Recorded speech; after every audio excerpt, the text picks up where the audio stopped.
Hello, good evening, students. Today is transcription number back of 272 on the speed of 100 words per minute. Start. I remember the discussions that took place between the drafting committee of the Constituent Assembly and the chief ministers of the states and the ministers of the central government. And I would like to recall that our late lamented Dr. Shyama Prasad Mukherjee, who was then Minister of Industry and Supply, expressed himself in those discussions that control of Parliament should extend not merely to trade and commerce and the products of the industries which were within the legislative competence of Parliament, but should extend also to other commodities, the control of which was declared by Parliament by law to be expedient in the public interest.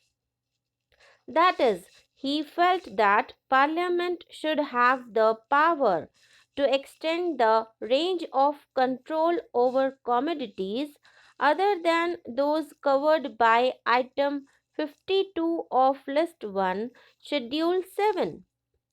There was a considerable amount of discussion on this point at that particular meeting with the chief ministers of states, and it was then decided that an item similar to item 33 in list 3 of schedule 7 should be provided and might prove adequate.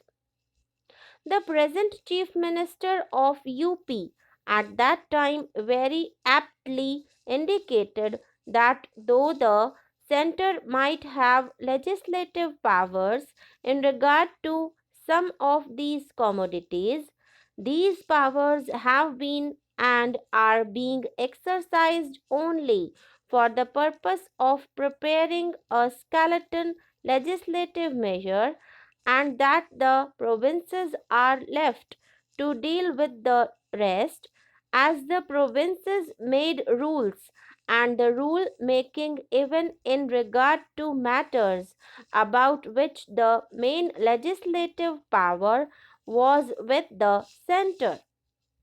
No conclusions were reached in that meeting in regard to augmenting the powers of Parliament in respect of all products which Parliament might consider at some time or other to be of national importance.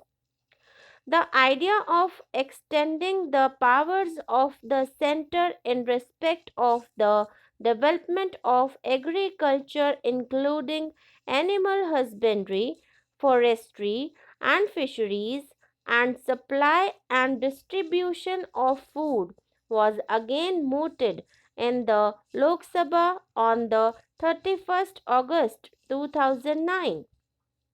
The next stage in respect of the consideration of this matter was when the Ministry of Commerce and Industry appointed the Commodity Controls Committee.